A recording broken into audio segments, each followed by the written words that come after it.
Desert Diaries. Week 18. Hello, Arizona calling. So here we go. Here's the latest in the series of sentences I never thought my daughter would say when I asked her how school went today. Yeah, it was okay. We didn't get much time swimming as Zoe found a scorpion in the pool, so we all had to get out while Mr. Matthews tried to scoop it up with the pool net. Life in the desert continues. So some good news this week. I have passed my driving test. Hooray! I know, imagine having to take a driving test 28 years after you last took a driving test. It's just ridiculous. But you cannot officially drive here, or in fact in any state, for more than a few months unless you take an American driving test. Yet another example of America taking absolutely no notice of any prior experience or permit gained in any other country that is not America. Don't even get me started on car insurance. 17 years no claims bonus means nothing. Zip. Nada. We were paying more in a month than we paid a year in England. I'm not exaggerating. The financial implications of this move have been crippling. Now, there are things we never considered would be quite so expensive. To say we've had to tighten our belts has been just a massive understatement. I mean, I'll be honest, I've had proper panics about how much everything has cost us so far.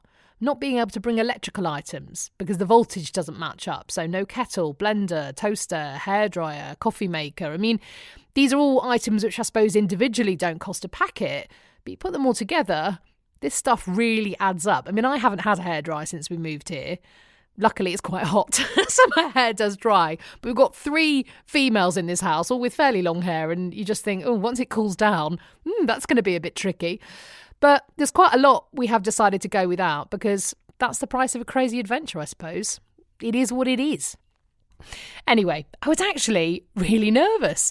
First of all, I had the theory test, which had brilliant questions in it, like, if you're driving along a freeway and a dust storm suddenly surrounds you, what do you do? And which of these signs means rodeo ahead? And if you have a firearm in your car and you're stopped by the police, what should you do? There was no option in that last question for the answer, there will never be a firearm in my car. Just wasn't there. So, lots of swatting, couple of anxiety dreams. I took the theory test and I passed. Hooray! Full marks. So, I bit the bullet and booked the road test.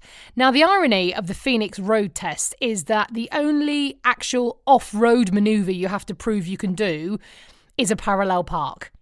There is literally nowhere in Phoenix that I have seen that would require you to parallel park.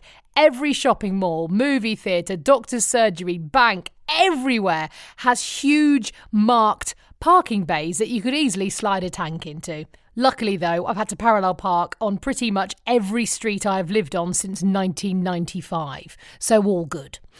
Still, despite the fact I was driving an automatic, as everyone does here, which feels a bit like driving a go-kart, basically you just point it in the right direction and press go, I still did feel very nervous. Lovely examiner, though, who I don't think was even alive when I first passed my driving test, said, "You got this," as we pulled out of the test centre car park. And 4 right turns round the block later, yes, it was all over. Luckily, I hadn't been chanting, "You're driving on the right, you're driving on the right, you're driving on the right," out loud as I was going around, just in my head. So all good. So another box ticked off, another step to feeling a little bit more settled. I can now actually cough up if I do get pulled over by the police and they say, "Licence and registration, please." Good. Now, before I head off, I do have a bit of news to share. I won't be here in Arizona next week because, well, life has happened, I guess, and on Saturday I'm actually flying to Australia for a few weeks. Now, my lovely mum, who lives in Perth, was diagnosed with lung cancer just a few weeks after we got here. And it's been really tough getting settled whilst also worrying so much about how she's coping. She actually got the news about her condition a few weeks before we were leaving Manchester to move here. And as you can imagine, it was just hectic and manic and we were freaking out. And she decided she didn't want to add any stress to what was already a stressful time. So she kept it all to herself. She held it all in. I mean, she'd left Sydney and pretty much everyone she knew about a year ago, so she's had no one to support her. It's awful.